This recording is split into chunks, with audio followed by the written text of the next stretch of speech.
Circus of Books tells the story of two people, my parents, who are the unlikely owners of one of LA's most notorious gay adult bookstores. Well, I always knew that my parents had a really sort of infamous store, and it was important to my friends and people that I knew who liked the store and found it amusing.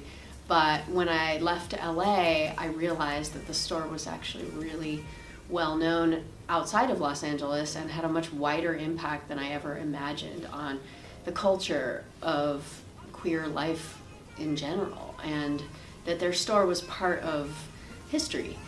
And it felt necessary for me, as just somebody who had access to this historical line, to document it before it faded So away. this is a documentary about this couple, Karen and Barry Mason, and basically they both have I think Karen I think was a journalist, and Barry made like machine parts for dialysis machines. So to start with, they're already really interesting people, and then they decide that they are going to buy this shop called Book Circus, and they realize that it's a shop that sells gay pornography, and they then rebrand it. They call it Circus of Books, and it's sort of the documentary's made by their daughter, so it sort of looks at why they bought this shop, what how they're involved with it, the sort of journey of the shop, and then it it's very good. It uses that as a base and tells a lot of stories around it. So it talks about a lot of important things in LGBT history and sort of protests and the AIDS crisis.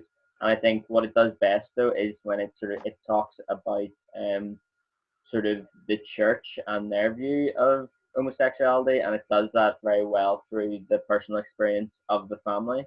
Um, but no, it's really good. I was really impressed with it. I give it 5 stars when I reviewed it. I think it's just very good. It shows the importance of like safe spaces for LGBT community throughout history and now. And it's just the it's impressively like they talk about so much within the 90-minute runtime.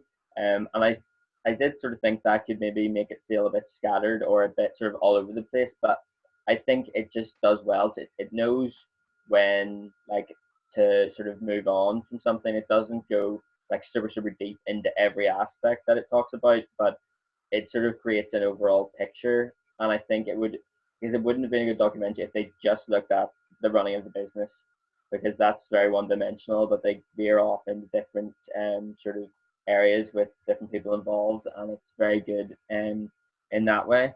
But I just think that Karen and Barry, they're just this fascinating couple. They're very different, and I think that works very well. And that brings about a lot of comedy in the documentary as well. And then that's sort of balanced in with there's really emotional moments sort of through the family's experience, and I just thought I could identify with a lot about it and being from the LGBT community, and I just thought it did very well coming at things with sort of no bias, especially in the church versus homosexuality debate. I thought it handled that really well, and considering the sort of content that it talks about. What do you think about it, Joe? I thought it was really, really terrific. And it is one of those stories which you've got to see to believe. You've got basically kind of a culture clash, worlds colliding of this kind of really unassuming, really kind of unexpected Jewish couple who are running a gay pornography bookstore.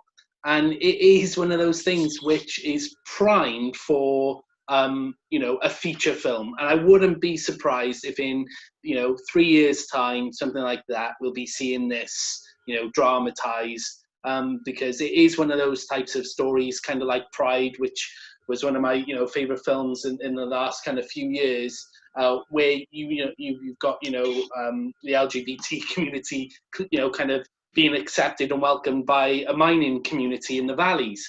and it's one of those things which you just wouldn't know and wouldn't guess until you've seen it. And I think you're right. I think it does use that bookstore as a starting point to kind of branch out and talk about, like the AIDS culture, the AIDS situation, and things like that. Very important stuff there. But what really kind of shone, through mainly for me was the relationship between the family. And at first I was a little bit concerned that it was the daughter making this movie, because you've got to think, well, is she going to be a little bit biased because she's making a film about her family? But I think it is very honest. And the mother, is it Karen? I think the mother's name is. Yeah. She, she's very honest in this movie about her own personal experience. Obviously, she managed. What's really kind of interesting about the film is, as it progresses, you learn that, even though she was involved in this world, they were responsible for making gay porn. When her own son came out as gay to her, her reactions to that, I think, are very honest. And me and my better half, we both watched it together, and we both kind of left and talked about it thinking, how great it was, how honest she could be about, her failings in her past. The way that she reacted to her child coming out to her probably wasn't the best reaction that she could have had.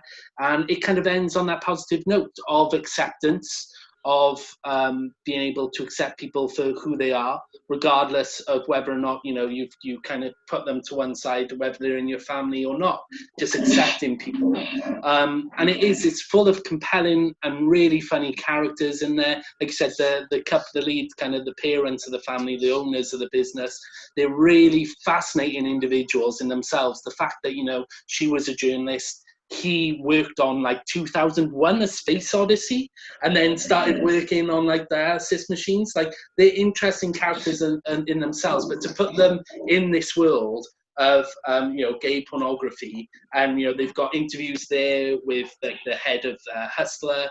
They've got interviews with one of the guys, something Striker, who's one of the famous gay porn stars, who's hilarious. I think it hits all the right notes. It is funny, it is compelling. You really kind of leave feeling like you've gotten to know the family, because they've been so honest in front of camera. And like I said, it is primed for a feature film. So I reckon 2-3 years and we'll be seeing this again, with a cast of actors playing the characters, because it is a fascinating story. It's 90 minutes, so it flies by, and it is something in terms of, like we said, about Extraction being one of the better action films Netflix have released.